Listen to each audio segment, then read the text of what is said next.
एक राज्य में एक राजा रहता था जो बहुत ज़्यादा घमंडी था। उसके घमंड के चलते आसपास के सभी राज्य के राजाओं से भी उसके संबंध अच्छे नहीं थे।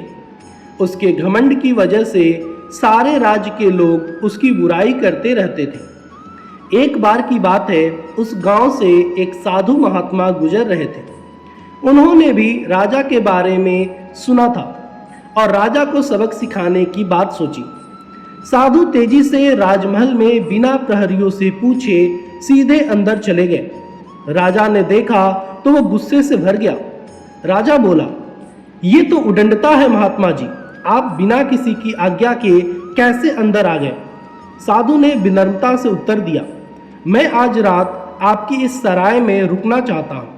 राजा को ये बात बहुत बुरी लगी। वह बोला, महात्मा जी, ये मेरा राजमहल है, कोई सराय नहीं, कहीं और चले जाइए। साधु ने कहा, राजा साहब, तुमसे पहले यह महल किसका था? राजा, जी मेरे पिताजी का। साधु, तुम्हारे पिताजी से पहले यह महल किसका था? राजा, मेरे दादाजी का।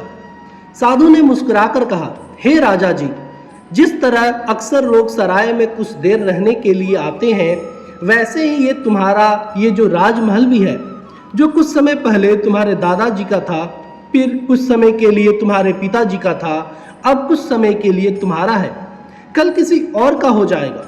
ये राजमहल जिस पर तुम्हें इतना घमंड हो रहा है, ये एक सराय ही है, जहां एक व्यक्ति कुछ समय के लिए आता है और फिर चला ही जाता है।